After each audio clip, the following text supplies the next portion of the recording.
Udah kok. Sudah siap.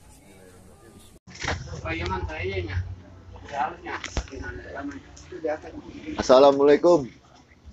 Support musik Indonesia, cinta rilisan fisik Indonesia.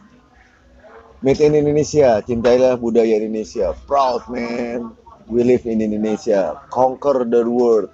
Iya nggak mas? Oh, ini saksi hidup yang mempopulerkan Made in Indonesia di luar negeri. Mas Hari Murti. Thank you. Terima kasih udah diundang di Andi Twin Music. Ini udah berapa kali kita mau janji. Ini sorry gue pakai baju begini masih habis raker jadi gue nggak sempat. Putih ngeri. Putih hatinya bersih nih, ngeri. Senyumnya liatin ya, polos tulus. Signing. Jadi ini kita akan ngomong, silakan. Woi, dadah, kiss bye. Katanya Michael Jackson, I love you. Jadi kita pertama akan mengulas profil Mas Hari Murti karena saya gemes ya. Ada beberapa orang kok nggak mengekspos Mas Hari gitu. Nah ini sebisa mungkin saya akan mengekspos karena sepak terjangnya beliau ini mewakili produk Indonesia di luar negeri dan sudah berpengalaman diundang di konferensi internasional, mas ya? Name show. Iya, name show. Mesa, gitu. Nah, itu nanti Mas Hari Murti sendiri yang akan bicara. Oke semuanya, channel YouTube Andi Twins Music, saudara dan editor Arko Chandra itu penggembira, supporter, hooligan tuh, Pasha, Sid Vicious Junior.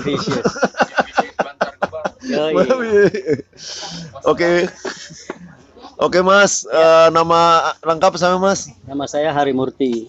Nah, saya tinggal di BSD. BSD itu. Nah ini apa aja? Gue aja deh, gue lo, gue. Iya deh. Apa aja yang udah di ini Mas, yang Mas pengalaman nih dari awal untuk terjun dibuat, kan Mas bikin custom tuh. Iya, Haris Drum Craft. Haris Drum Craft ya. Dan ini udah dipakai banyak musisi senior maupun musik indie, underground, junior, emang baru mau main ngeband, yang udah ngetop, setengah ngetop, sampai yang baru mulai itu dipakai sebagian besar musisi Indonesia. Ya silakan Mas. Ya nama saya Hari Murti. Saya tuh mulai gue itu mulai bikin drum tuh udah sekitar 30 tahun lalu lah ya. Wih, 30 tahun lalu. 30 years. Yes, 30 years. Ya awalnya tentu dari passion ya. Passion mungkin pasti kita orang tua kita dulu zaman dulu selalu pengen anaknya sekolah, jadi insinyur, jadi dokter, jadi ini. Tapi passion gue ya walaupun gue terus harus ikutin lah ya orang tua tetap, karena itu pendidikan ya walaupun bukan passion gue akhirnya kuliah di Institut Teknologi Dirgantara di Aeronautika, tapi ya itu bukan bidang gue ya.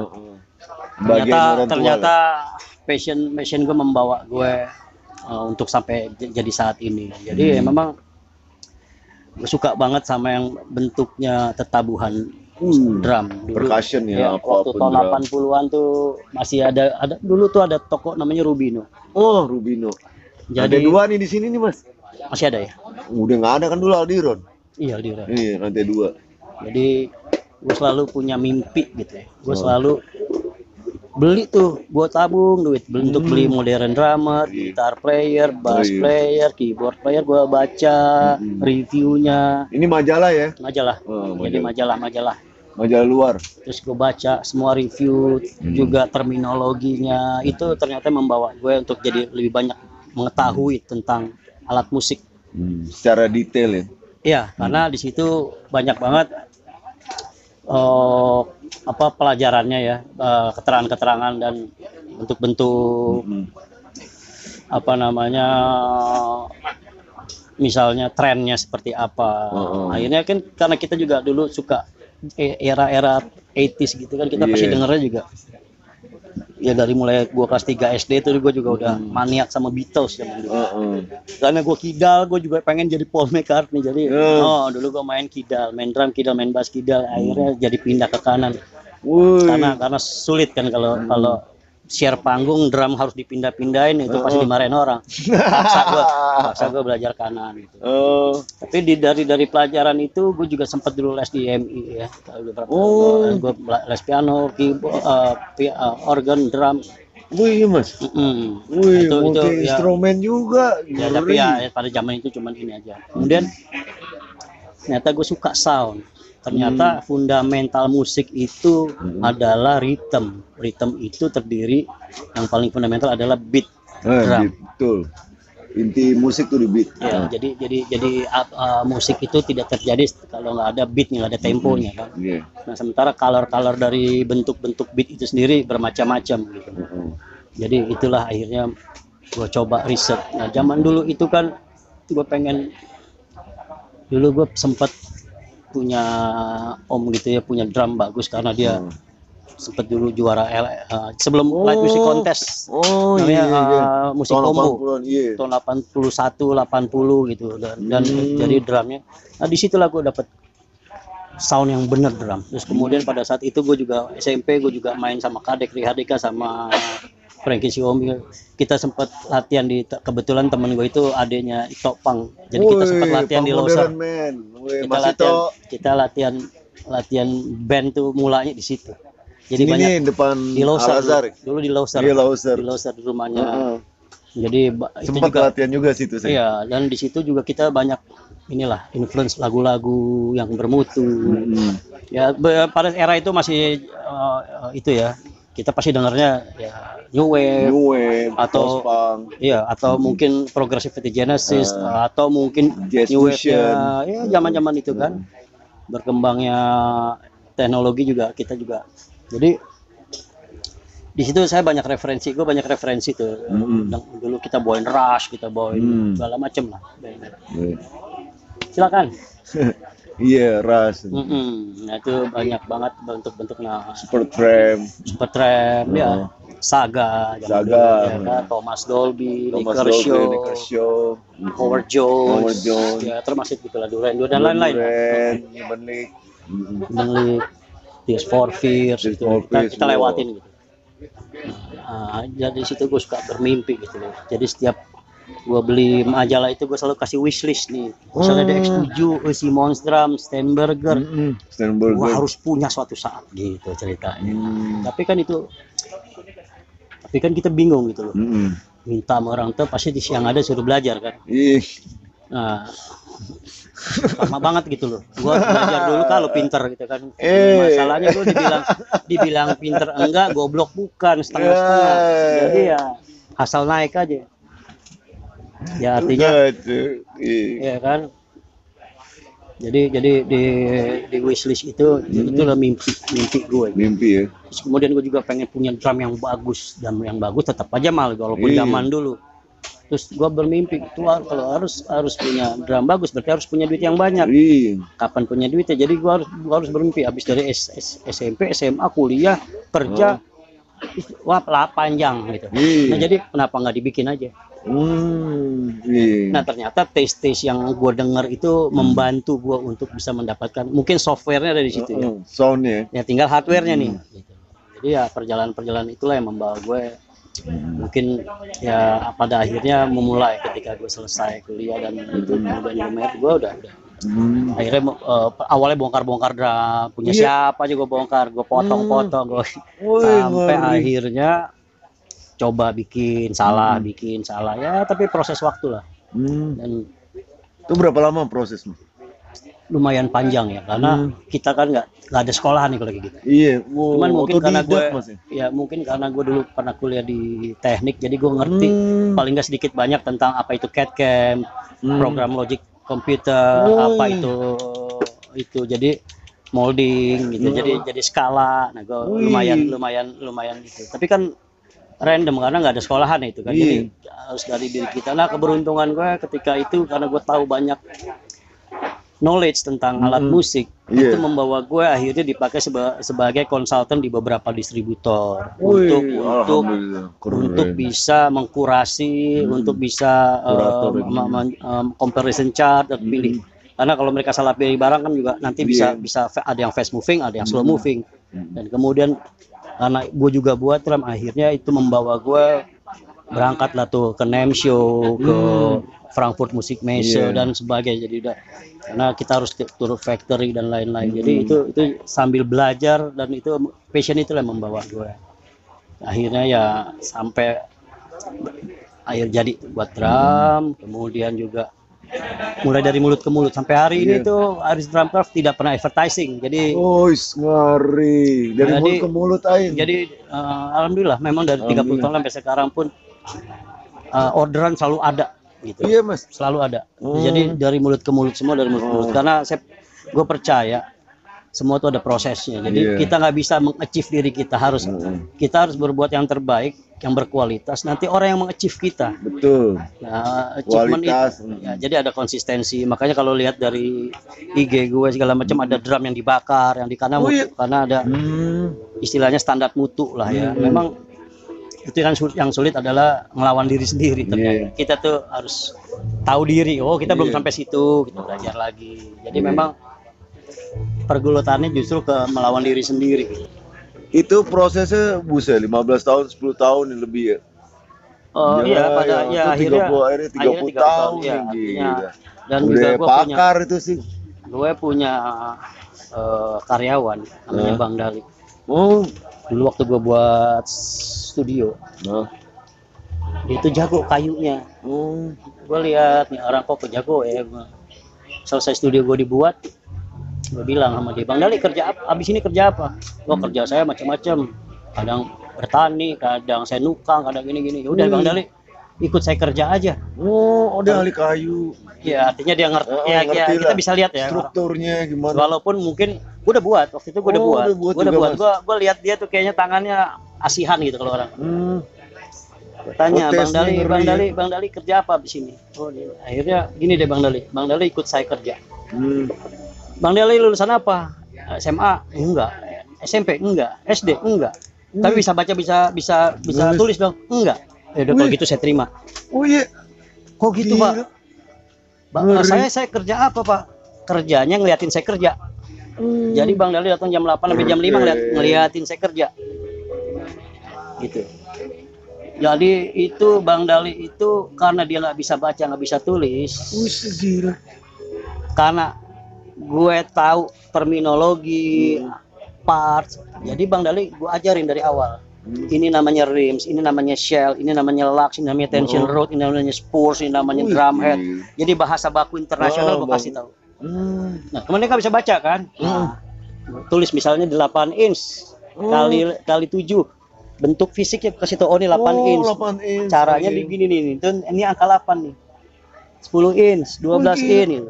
Gila. Jadi bisa itu karena biasa. Bisa itu karena biasa, akhirnya dia hafal. Jadi apa yang dikerjain sama dia? Akhirnya begitu beberapa bulan, Bang Dali ambil ply shell, udah tahu. Ambil lux, ambil tension, dia tahu karena setiap hari kasih tahu bentuknya. Tapi dia belum bisa kerja. Setelah 1 tahun 2 bulan lah kira-kira baru. Dari nol ya? Gua bikin, dia bikin. Gua revisi, salah ini begini ya. Sampai akhirnya dia bikin, gue liatin, pindah, dia punya feel, gue punya feel, pindah ke dia. Sampai hari ini, jadi Bang Dali sampai hari ini tidak bisa baca, bisa tulis. Tapi begitu buat tulis, ini buat white shoes, yang ini buat. Dulu kita juga pernah kan dipakai Maroon 5, Mega ada, tapi udah ya tulis 8, 10, 12, 13 untuk Heavy Mason ini, untuk segala macam. Heavy Mason foreplay. Dia bisa. Wih gila. Ngerti. Tapi kalau gue kasih 28 dia pasti nggak ada, nggak tahu. Gue kasih 21 pasti nggak ada. Yang ada adalah karena dia hafal. Angka 8 itu di sini. Sampai sekarang gue udah take over ke dia. Wih, soalnya nggak bohong tuh, nggak bohong. Jadi dia bisa pindah. Karena gini, apapun itu, proses itu adalah pertama product knowledge. Pasti. Kemudian diaplikasikan si product knowledge itu, lama-lama dia menjadi habit. Begitu jadi habit, dia jadi attitude. Attitude. Begitu jadi attitude, dia jadi culture. Bang Dali udah culture. Jadi sekarang gue tinggal telepon orang gue bilang, Bang Dali nanti buat ini ply-nya 9 ply, tomnya 8, 10, 12, 14, 16, bass drum 22 kali 18, snare 14, 15. Jadi subhanallah. tetap buat random QC. Nanti begitu saatnya gue datang, gue QC, yang ini benar, yang ini salah, yang ini benar. Jadi quality kontrolnya detail Mas Hari itu. Nah pada itu juga akhirnya bersamaan waktu, akhirnya juga ya Allah juga ya. Akhirnya satu persatu barang yang gue impiin gue bisa milikin gitu. Karena untuk apa? Untuk riset. Untuk riset, misalnya gue punya Ludwig tua, gue pengen bikin, ternyata. Tapi kan harus ada contohnya kan. Jadi harus kita belum sampai sini. Kita harus ngakuin diri kita nih, ternyata harus riset lagi. Ludwignya ini Alex Van Halen apa? Ada yang The Beatles, ada total gue punya 70 drum set lah kira-kira. Oh iya. Itu juga sama bagi keyboard. Termasuk juga keyboard, synthesizer. Saya lihat tuh di Facebooknya sama IG-nya tuh. Jadi kenapa? Karena itu emang buat itu. Jadi ya lumayan lah ya. Punya ratusan alat musik yang memang gue bisa riset dan gali untuk gali. Ya misalnya gini, gue tiba di tahun 80 tuh si ini main pakai Steinberger, pakai DX7, pakai Slingerland, gue punya, jadi gue bisa mainin. Kira-kira begini bunyinya nih. Drum Simon nih ya. Ya misalnya kaset ini nih, tapi gue bisa bedah nih misalnya. Oh iya. Nah, kaset yang tahun berapa nih Carpenters? Dia pakainya single head begini-begini. Gue punya kan, gue coba kan. Jadi ekspektasi bunyinya kira-kira itu ya, itu sebenarnya rahasia gue. Selain gue juga belajar di luar pada akhirnya. Jadi sebenarnya siapapun bisa asal kita punya konsistensi. Terus juga kita tahu diri, kemudian kita inilah ya punya integritas dengan apa yang kita punya gitu loh. Jadi ya orang mungkin kaget selama sampai saat ini gue nggak pernah kerja sama orang karena gue nggak pernah, kita nih orang seniman yang dan ternyata itu bisa menghidupi, bisa ya dengan berjalannya waktu. Akhirnya gue juga punya sekolah drum namanya Jakarta Drum School. Jakarta Drum School itu ya hampir lah ya mungkin di atas 50-60% itu drummer-drummer yang ada tuh lulusan Jakarta Drum School. Ketuanya ada tuh Mas. Iya, Jakarta Drum School itu kan sekolah yang memang guru-gurunya itu memang graduate dari Amerika. Jadi kurikulum yang memang teruji. Nah, sampai hari ini ya level Jakarta Drum School memang beda sama sekolah-sekolah lain ya. Terus gue juga gue bikin Rhythm and Groove Music Camp. Biasa gue buat di Indonesia, di Singapura, di Malaysia. Apa namanya? Rhythm and Groove Music Camp. Nah, berapa tahun lalu gue bawa Victor Wooten ke sini Victor Wooten. Ya karena Victor Wooten punya nature camp di Nashville. Kita affiliate sama dia. Jadi itulah dari drum itu yang membawa gue kemana-mana. Kemudian gue jadi distributor, gue bikin drum head, gue masukin Simba, ada Wuhan, ada Anatolian, gue masukin Aguilar waktu itu. Jadi ya sampai saat ini ya akhirnya terus gue juga berkecimpung di showbiz production, technical production. Sampai sekarang gue jadi kebetulan baru dipilih sebagai ketua DPD APAFMI. Nah, itu tuh tahu saya. Ini bajunya. Itu apa tuh, Mas? Ya, APAFMI ini Asosiasi Penggiat Audio Video Musik Indonesia. Jadi kita meregulasi importir, eksportir. Jadi kita juga penyeimbang bahwa kita bisa lihat juga bahwa sebenarnya kemampuan orang Indonesia itu bagus-bagus ya untuk produk lokalnya. Tinggal kita juga dia juga mampu bersaing seperti apa. Jadi kita lindungi dari segi regulasi. Bagus. Jadi artinya semua orang punya hak yang sama sebenarnya untuk maju. Betul. Dan semua tuh ada prosesnya, tapi juga harus didukung sama knowledge-nya. Dan dia juga harus berkembang, diproteksi dengan adanya regulasi supaya dia juga nggak disemena-menain, misalnya kandungan lokalnya seperti apa. Memang perjuangan panjang, tapi ini ada moralnya untuk anak bangsa gitu. Dan ini saya ngomong ini bahan baku di Indonesia komplit ya Mas? Kalau untuk kayu Indonesia nomor 1. Nomor 1. Ya kita bisa lihat lah banyak pabrik-pabrik OEM yang gitar aja kebanyakan bikinnya kan juga di Indonesia kan. Banyak kan kayu apa Mas? Kalau gue sih udah macam-macam kayunya karena nanti lebih spesifik lagi ya karena tuh lebih detail kayak misalnya pori-porinya harus kecil, kayunya harus keras. Jadi banyak kita explore. Misalnya kayak tergantung stylenya ya, ya. misalnya maunya gue apa. bikin untuk Aksan Suman, misalnya gue bikin dari Aksan. bambu. Aksen Kemudian- Suman tuh potret. Terus kemudian gue bikin buat si John White Shoes gue bikin dari John jati. Terus Oh, kemarin Panturas gue bikin dari macam-macam kayunya. Koya Panturas, Koya Sundra. Ya, jadi terus juga banyak ya. Jadi Mm-mm. ya sebenarnya karena gue pengen gitu teman-teman yang punya kreativitas jangan kehambat gara-gara masalah harus punya yang ideal, nggak bisa. Itu kayak telur duluan apa ayam duluan. Jadi jangan menyerah. Artinya seperti kayak gini podcast nekat. saat ini seperti Ini gini, rock and roll nih podcast. tapi kreativitas itu terhambat. Iya. Yang Explore penting kan, yourself. yang penting kan bobot kontennya dan bagaimana mengeksplor explore. topiknya. Tuh. Itu sebenarnya ternyata Tuhan tuh kasih kita itu. Amin. Subhanallah. Nah, inilah kita jadi ada bercandanya, education ya. Walaupun masih tahap belajar nih kita nih, Mas. Masih jauh dari baik ini nih, rock and roll nih. Nah, ini kalau nggak salah tuh name itu di Prancis sih. Nem tuh di Anaheim di California. Oh, California ya. Dia berdiri 1901. Kenapa 1901? Tidak terlepas dari histori musik di dunia ini. Tuh. Histori musik di dunia ini tidak terlepas dari peran yang Amerika, bahwa musik modern itu lahir di Amerika. Di Eropa klasik, di Amerika tuh musik modern. Dari mana musik modern itu mulainya? Ketika Civil War berakhir.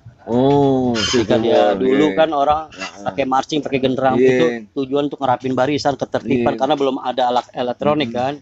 Setelah Civil War selesai, dulu awal-awal 1900-an itu kan terkenal dengan American Dreaming. Jadi berlomba-lomba lah segala penjuru datang ke Amerika gitu dengan Tanah Harapan istilahnya. Land of Hope. Ya akhirnya ada yang dari Korea bawa Cowbells, yang ini bawa China, ada yang bawa akhirnya itu dimodifikasi, yang tadinya bass drum ada di sini jadi ditaruh di sini snare. Akhirnya terbentuknya itu jadi akhirnya musik modern pertama itu ritmenya adalah ragtime. Ragtime ya. Jadi masih terpengaruh sama rudimentarinya ini. Rudimentary itu maksudnya pukulan-pukulannya ini, pukulan-pukulannya marching. Kemudian berkembang lagi sampai ke orkestral, kemudian mulai jadi jazz, kemudian masuk ke bebop. Nah, kalau bicara jazz itu sebenarnya peran dari setelah alat-alat itu ada, kemudian orang-orang Amerika mempermudah alat itu, mulai ada ampli kecil, mulai ada gitar yang listrik, seperti itu. Nah, itu akhirnya berkembang juga musiknya karena ada perkembangan dari alat musik itu sendiri kan. Perkembangan. Nah, kalau blues itu memang itu dari perbudakan, kita sama-sama tahu. Nah, blues itu adalah akar musik sebenarnya. Akar musik modern itu blues. Kemudian orang-orang dari Eropa dengan Eropa terkenal dengan klasiknya. Akhirnya klasik and blues jadilah jazz. Nah, jazz kemudian berkembang jadi education nih. Ya. Sempat zaman Al Capone pada saat itu sempat diberhentiin karena musik itu dianggap masih terlalu, akhirnya banyak underground. Dulu tuh jazz underground, orkestra tuh underground, harus ngumpet-ngumpet karena ditangkap. Betul. Di sejarahnya Al Capone ada tuh film-filmnya. Ya. Nah, setelah jazz mereka juga mulai berkembang. Akhirnya era tahun 50 muncullah musik yang namanya rockabilly. Nah, rockabilly itu ada Chuck Berry, Bill Haley. Nah, pada lebih luas dia, artinya lebih berekspresif. Nah, roots bluesnya lebih keluar, kemudian lebih disimpelkan, akhirnya muncullah namanya rockabilly. Nah, kalau mau nonton itu sejarahnya itu di Cadillac Records, Chess Record. Ya. Ini masih. Dan kemudian disitulah akhirnya termasuk dandanan fashionnya juga. Jadi kalau kita bilang punk itu dari Inggris, enggak, rockabilly itu punk pertama. Mereka pakai 8 button, pakai motorcycle jacket. Akhirnya ya, itu punk pertama. Dan rockabilly itu kita juga kenal kan, pada saat itu ada orang Timor, orang itu yang akhirnya membawa ke Belanda, akhirnya membuat Tillman Brothers. 2006 saya ketemu Andy Tillman kesini. Nah itu waktu main dia jadi vokal, yang pokoknya yang musisi pendampingnya Emil Naif, Awan Sore, terus Benny-nya Jiplak, sama siapa satu lagi? David Tarigan. David Tarigan tuh lead gitarnya tuh. Iya tuh, keren tuh, saya nonton di depan. Gitu. Bahkan ketika itu ada band namanya dulu ada Silver Beatles ngeliatin mereka ketika mereka masih main-main di Hamburg tuh. Oh iya. Itu dulu ada satu album dia tuh yang masih mereka masih bawain lagu-lagu Chuck Berry, masih bawain lagu-lagu segala macam ya. Zaman-zaman era rockabilly. Jadi kalau kita dengar Silver Beatles tuh lagunya masih enggak dulu di Jerman dia. Oh, Jerman dulu ya. Di Jerman di Hamburg. Di Hamburg ya. Di Hamburg. Sama drummer masih Pete Best. Pete Best. Nah, itu akhirnya membuat dia kembali ke tavern, dia kembali ke Liverpool, jadilah The Beatles dengan drummernya Ringo Starr. Kemudian itulah lahirnya rock and roll. Jadi rock and roll. Nah, kalau Rolling Stone tuh dia bluesnya lebih kuat. Blues, R&B. Jadi kontribusi The Beatles itu setelah kita bisa lihat album demi album selalu berubah. Iya, berubah. Jadi mereka tuh sangat jenius ya. Revolusi pop dunia nih. Ya. Nah, berkembangnya dari rock and roll akhirnya dia juga mencari pencapaian baru. Lahirlah pop. Jadi pop itu lahir, kontribusinya The Beatles tuh sangat besar. Iya. Bahkan ketika White Album terakhir, misalnya Revolver, kemudian ada satu lagu Helter Skelter pun, itu pun juga itulah awalnya benchmarknya heavy metal, ada unsur metal di situ. Punk, garage. Ya, ketika mulai Sgt. Pepper ke sana, nah itu udah mulai psychedelic era. Karena pada saat itu tahun 67 tuh mereka udah mulai ke timur. Maharishi Yogi dan segala macam, sampai lahirlah pergerakan melawan perang Vietnam. Ya, karena banyaknya ada missing in action-nya. Jadi mereka itu freedom, jadi banyak sekali gaya hidup bohemian. Bahkan ketika saya ke San Francisco, ada satu daerah namanya Ashbury High. Ashbury High itu yang khusus sampai sekarang pun masih ada tuh. Jadi itu sejarah tuh. Itu kaum hippies. Jadi banyak orang pada saat itu diplesetin LSD itu Lucy in the Sky with Diamond gitu. Sama itu jangan lupa munculnya Bob Dylan yang merubah Rolling Stone dan Beatles dalam hal lirik. Karena dia tuh pujangga baru yang merubah lirik seluruh musisi di dunia. Jadi melawan sosial, kritik pemerintah macam-macam, itu Bob Dylan. Jadi Bob Dylan itu lebih ke arah baru. Sebenarnya kan di Amerika juga akan lahir juga musik country kan. Iya, country. Tapi balada itu Bob Dylan karena dia verse 1 2 nggak balik lagi tuh verse-nya. Jadi dia bercerita. Bercerita. Itu ngeri nih. Itu bercerita. Jadi Bob Dylan itu sangat menginspirasi untuk bercerita. Jadi musik itu penghantar ceritanya dia. Gitu. Ya akhirnya di tahun 70 kemudian mulai lahirlah musik progresif karena ada unsur elektronik seperti kayak Minimo, Prophet dan lain-lain banyak. Akhirnya mereka juga mulai bereksperimen, makanya jangan ada ELP, ada segala macam ya, segala macam. Nah itu juga King Crimson mereka kadang-kadang juga panjang sekali tuh intronya kan, karena masih mengeksplor nada-nada sintesis. Nah, ketika tahun 75 ada sintesis pertama yang akhirnya jadi poliponik. Nah itu diciptakan oleh Moog. Tapi Bob Moog itu ternyata nggak mampu, dia ada satu orang fisika namanya Dave Lewis. Ngeri sejarahnya. Akhirnya dia buat sintesis yang bisa chord. Tadinya cuma satu nada, cuma monoponik. Dulu semua monoponik. Nah makanya ada Rhodes, ada di atasnya monoponik atau Hammond. Sampai akhirnya Rhodes itu yang merek itu ya? Ya Rhodes. Dulu Fender yang buat itu. Itu Fender mas. Sempat Rhodes itu join sama Fender, menjadi Fender Rhodes. Fender Rhodes. Bukan Nick Rhodes-nya Duran Duran nih. Nah kemudian namanya Rhodes juga. Tahun 80-an mulai ada, kita bisa kenal tuh zaman dulu tuh DX7 itu FM sintesis pertama yang akhirnya melahirkan musik-musik fusion. Jadi alat itu sendiri juga melahirkan karya-karya yang juga akhirnya berkembang dengan kreativitas yang bisa mengembangkan banyak ini gitu loh, inspirasi baru gitu. Ada Herbie Hancock, Stanley Clarke. Nah, kalau bicara musik-musik black music itu tidak terlepas dari namanya Motown. Motown, betul. Motown ada Quincy Jones. Jadi Quincy lahirnya Michael Jackson, lahirnya Stevie Wonder. semua itu dari Motown. Dari Motown itu adalah R&B, Marvin Gaye, Jackson 5. Betul, itu dari Motown. Supremes. Jadi ada band yang ngiringin itu yang memang khusus buat, jadi orang bilangnya Motown Sound. Ya, Earth, Wind & Fire Motown Sound. James Brown Motown Sound. Jadi sebenarnya itu jadi kayak label gitu, jadi ya, tapi awalnya label, tapi karena melahirkan ciri baru akhirnya ya makanya juga banyak kan, kalau zaman dulu juga bilang orang ada juga kayak misalnya kayak blues, ada white blues, ada black blues, ya, itu cuma cara ini, tapi intinya Motown itulah yang melahirkan banyak sampai ke rap ke segala macam. Itu Motown. Nah, kalau white blues yang ngetopin termasuk lah John Mayer. Ya kayak Steve Ray Vaughan, kayak gitu. Johnny Winter. Era 80 itu adalah goldennya era musik. 80 ke 90 itulah golden time musik sebenarnya. Tuh, karena udah eksplor baru. Bahkan ya lahirnya bahkan dari tahun 80, 70, 80 tuh David Foster itu kan juga melahirkan banyak sekali hit pop yang bahkan orang sempat bilang udah mau ngapain lagi gue bikin lagu-lagu pop, udah semua udah diambil David Foster. Terus mau ngapain lagi gue dapet hit karena udah diambil The Beatles.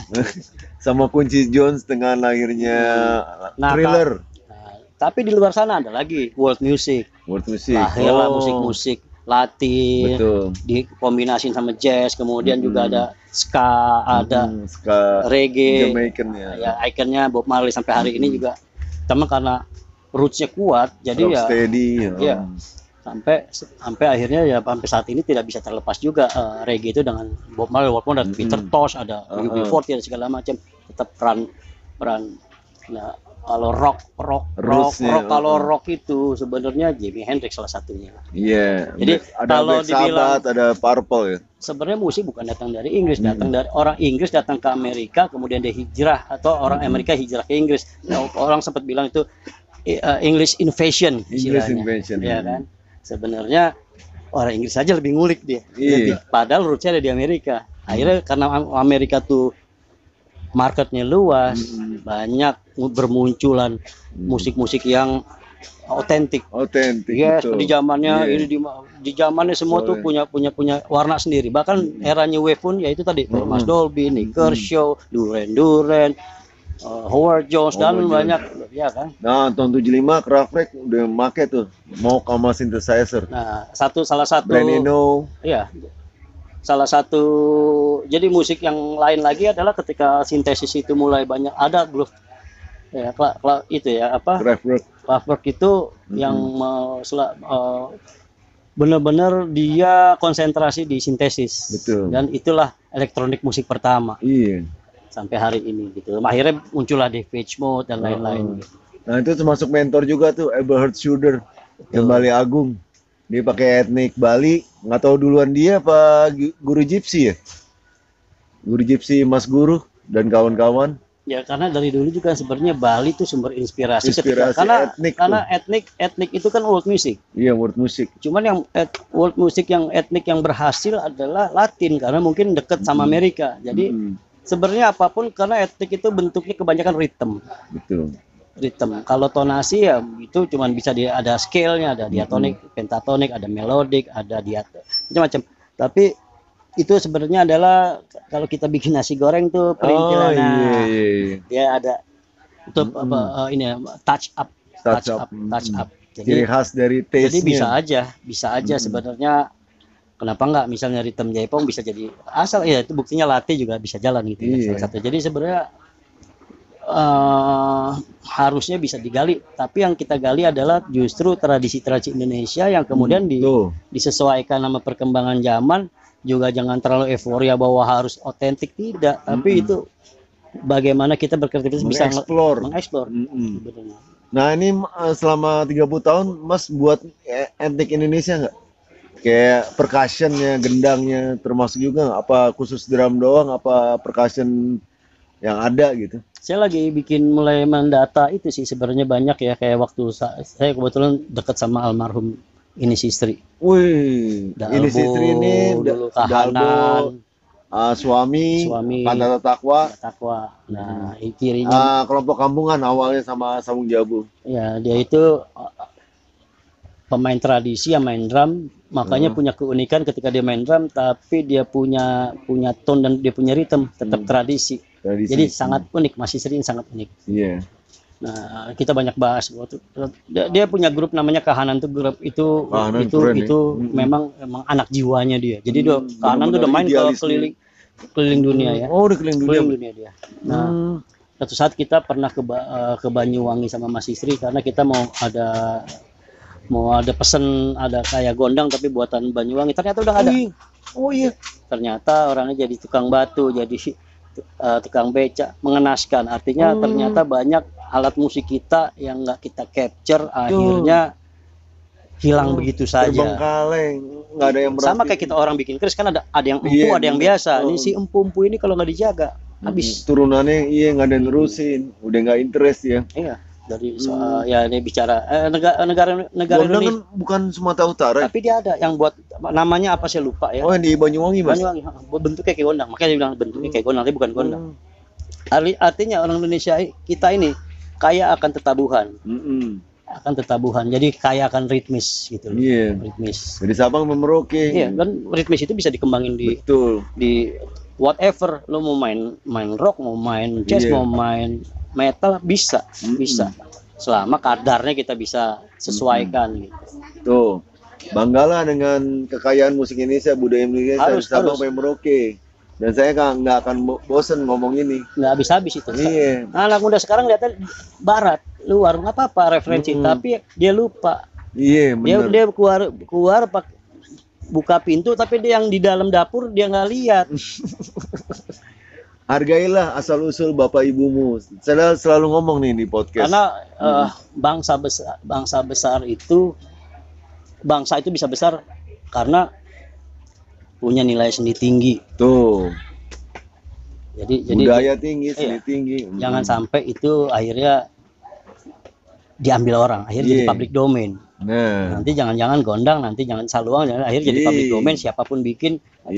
Karena udah negara tetangga kita semua mau diakuin aja. Reok mau diambil, batik mau diambil. Ya karena apa? Karena mereka nggak punya kekayaan seperti kita. Nah, kita larinya keluar yang bukan milik kita. Mau dikutik-kutik juga bukan milik kita gitu loh. Tuh, sayang. Tapi, kan. Bukan berarti itu jadi harus tidak boleh, tapi paling enggak kita juga lihat di belakang kita itu banyak sekali yang sebenarnya bisa kita gali. Betul. Jadi histori itu penting. Jadi kalau kita mau melakukan sesuatu, riset dulu histori musiknya seperti ini alat yang digunakan. Family trees-nya. Iya, betul. Karena akhirnya mengarah ke struktur pola pikir. Duit boleh nggak ada, tapi pikiran lo harus keren. Iya. Cara kreativitas keren dan harus tanggung jawab dan harus perkara. Kalau sudah keren berkualitas, orang suka nggak suka itu bukan hak kita lagi. Betul. Tapi itu meninggalkan legasinya kita. Legacy. Ya, dulu gua bikin drum mana? Dulu gua bikin drum mana gua tahu itu siapa yang make, tapi tugas gua bikin kan gua nggak tahu. Wih, ngeri bener-bener. Yang penting gua bikin bertanggung jawab, gue berusaha bikin bagus. Kalau masih kurang bagus, gue belajar terus begitu kan sampai hari ini. Gitu. Jadi ya setiap hari gue ngadepin begitu ya, gue otomatis tahu Bang Gali juga sama. Jadi nggak ada yang istimewa sebenarnya. Nah ini drummer internasional yang udah make produk Mas apa nih? Banyak ya, karena kan banyak gue juga banyak support kayak untuk artis-artis luar, misalnya kayak yang datang kemari Raidersnya, kemudian kita counter pakai Haris Drum, ternyata mereka mau.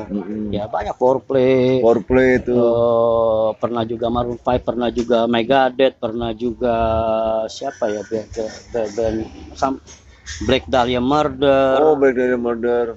Wih, keren-keren semua tuh. Wah, banyak banget ya. Banyak banget Manhattan Transfer, Incognito yang terakhir itu juga tuh pakai Haris Drum waktu rekaman mereka. Jadi ya berjalannya waktu kita juga nggak pernah tahu ternyata karya kita ternyata berkontribusi di dalam kreativitasnya dia. Terus Itu yang dinamakan, itu deh intinya tuh. Itu yang dinamakan intangible value gitu loh. Nah, Jadi intangible value. kalau value-nya mungkin ya namanya kita dapat rezeki itu urusan Tuhan, urusan Allah. Yeah. Tapi kita mendapatkan kita nih, karena harta itu adalah rezeki yang terendah. Betul, ya, titipan. Iya, jadi tapi apa yang kita lakukan dalam dunia Legacy. ini harus berguna, harus ilmu tuh harus di-share, jangan dibawa mati. Yes. Ya kan? Nih kayak ini nih keren nih, tadi kan terus story banyak banget tuh di-share men. Ya, karena nggak akan habis gitu. Asal yang itu juga mau sungguh-sungguh gitu. Jadi ilmu itu nggak akan habis-habis. Jadi kita bisa meninggalkan sesuatu yang bermakna, at least buat kita sendiri, buat keluarga kita, buat teman-teman lingkungan. Jadi akhirnya setelah saya sampai di titik ini, kita selalu kemana-mana, padahal yang kemana-mana ya adalah pengalaman, kedewasaan, ya kan, kebijakan, kebajikan. Nah ini pesan untuk generasi sekarang nih yang 12 jam di atas 10 jam handphone, gamers, mulu apa tuh termasuk yang ketahuan loh. Bener gak mas? Lehernya sakit, mata udah kacamata masih muda, udah kita dulu mana ada gitu. Misalnya gini, kita tiba-tiba kita ahli dalam misalnya alat musik tradisi, tapi ahli. Misalnya kita bisa, walaupun kita main musik modern, entah kalian main gitar, main drum, main apapun, tapi kita punya sesuatu. Jadi ketika di luar baru terasa. Di Dwiki Darmawan udah ngerasain itu, dia bawa saluang, dibawa ini, orang standing ovation. Tapi kalau main jazz semua di sana, mau tetap aja bukan punya kita itu. Tapi kalau ada balutan tradisi atau apa, ya paling nggak itu jadi inspirasi lah. Walaupun paling nggak kita tahu itu. Kalau ditanya orang kita bisa, oh ini kita punya ini, kita punya, bisa maininnya paling nggak secara bener, walaupun nggak advance gitu. Ya intinya dasar-dasar ya. Kayak grup Senyawa tuh di keliling dunia juga tuh. Senyawa banyak lah. Ada eksplor daerah-daerah, biasanya tuh daerah dieksplor dari pemerintah, diundang panitia ke sana sini.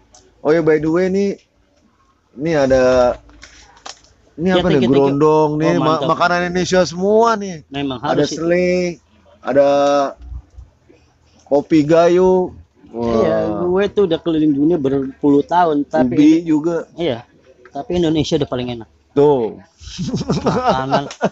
Makanan terlezat Indonesia, rendang. Pemandangan nggak kalah jauh. Pemandangan kemarin yang 2022 ini kan ternyata negara yang paling banyak destinasi wisatanya, dan Indonesia nomor 1. Indonesia ngeri. Berdasarkan survei di Inggris. Jadi Indonesia itu gawat. Kenapa kita tinggalin Indonesia? Bener. Kita mau cari di sana, bukan punya kita. Dan nggak dikasih juga, tetap mereka yang punya. Kenapa nggak kita bikin latihan, mau jaipong kayak mau ini, paling nggak kita ngerti tahu. Jadi kita punya sesuatu yang orang nggak punya. Nah ini saya sedih juga ya. Dulu saya waktu SD di Gudang Peluru ya, saya 3 kali loh SD pindah. Manggarai, Gudang Peluru Tebet, sampai Barito. Di Gudang Peluru itu di tengah-tengah, saya kelas 4, kelas 3 SD diajarin gamelan. Setahun. Ya lupa nggak lupa ya, gue udah pernah nyoba gitu. Betul. Walaupun lulus dari situ gue bisa nggak bisa, tapi gue udah pernah nyentuh tuh. Jadi karena anak sekarang boro-boro tahu gamelan apa itu, angklungnya belum tuh bisa belum megang. Karena nggak ada kesempatannya. Jadi budaya kita akhirnya dapat sementara di sana, maaf aja banyak budaya sampah juga yang dikasih di sini. Nggak semuanya juga nomor 1, yang nomor 1 tetap dikip sebenarnya. Nah ini selalu saya ngomongin di podcast kita, seluruh benua di dunia nyari musik Indonesia ke sini. Ya bahkan Stewart Copeland juga waktu itu bikin orkestrasi di Albert Hall juga, dia pakai gamelan dan segala macam. Jadi dan banyak. Dia 3 bulan profesor doktornya percussion di 8 orang diundang ke Bali dan Jogja belajar. Dan itu film dokumenternya yang aslinya 8,5 jam. Itu dipotong-potong. Dan itu sold out ya Mas ya. Bener. Makanya kayak waktu tadi dibilang kan ada apakah grup Gypsy duluan, apa ada satu grup yang di Jerman itu kan? Eberhard Suder. Bali Agung apa Gypsy? Sepertinya sih guru Gypsy deh.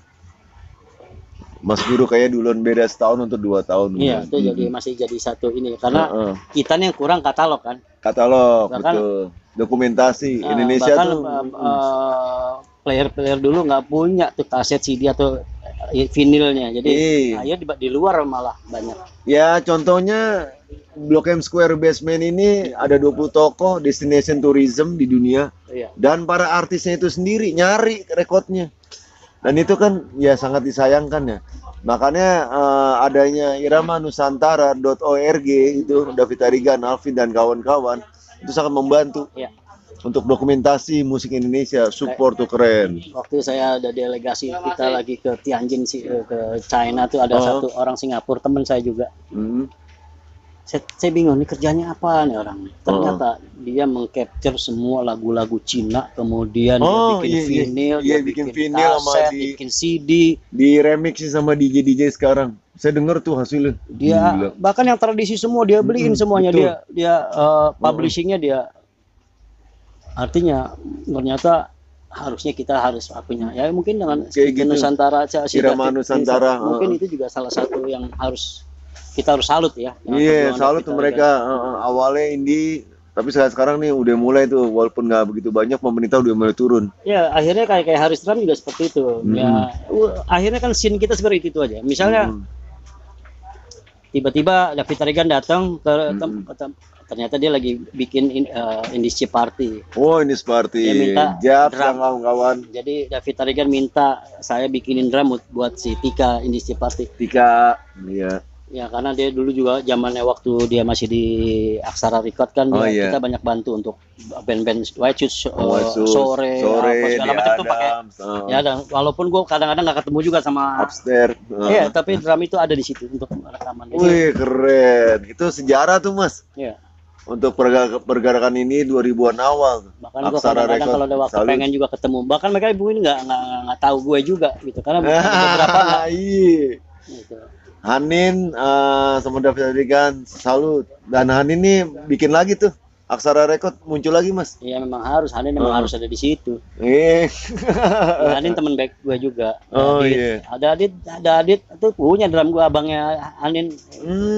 Jadi kadang-kadang yang punya drum gue itu adalah orang-orang yang kadang-kadang gue nggak ngerti tuh kenapa sih lu mau bikin drum buat karena kualitas mutu udah terjamin. Dimana-mana kayak masakan gitu, orang tes enak walaupun di pinggir jalan atau depannya solokan gitu. Nah itu pasti datang orang rame, dan saya pernah sering bawa itu turis-turis makan di depan solokan.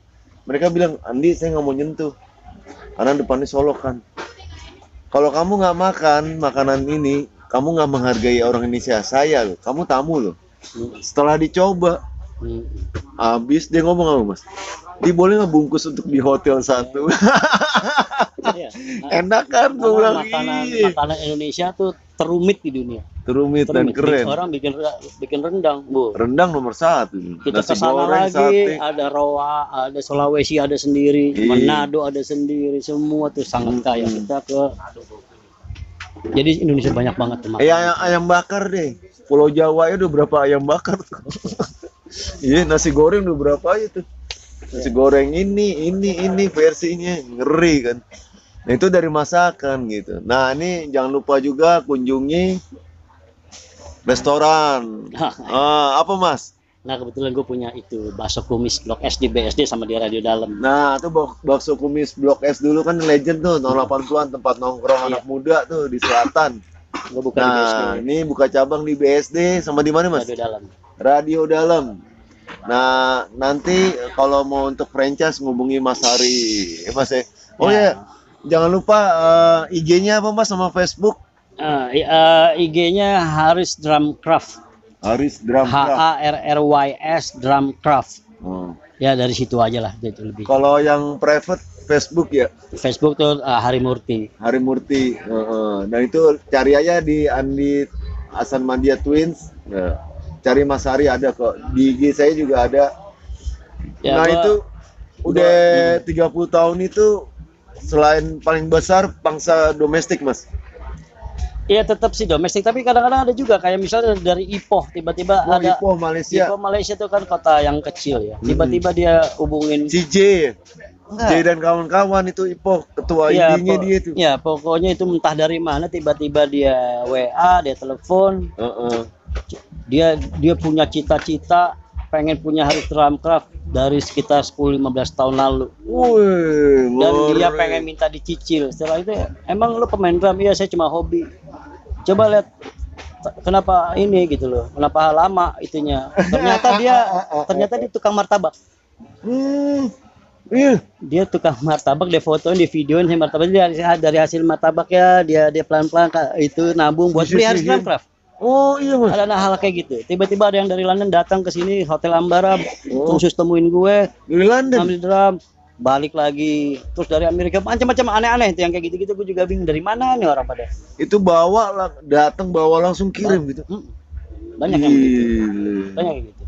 Dan secondnya juga dicari, ternyata tiba-tiba ada orang bule nanya dapat dari Bali katanya. Dia bangga banget, dia fotoin, ternyata saya dapetin drum ya karena mungkin kayu kita kan kayu lokal Indonesia yang dia nggak pernah denger mungkin ya, jadi soundnya ada sound yang lebih spesifik, lebih otentik gitu. Wah, Mungkin gitu. itu. Tapi bisa diaplikasiin untuk musik-musik yang dia mau gitu.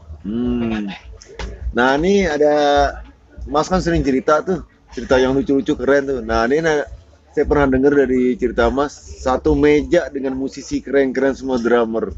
Bisa ceritain tuh Mas? Oh iya. Ada.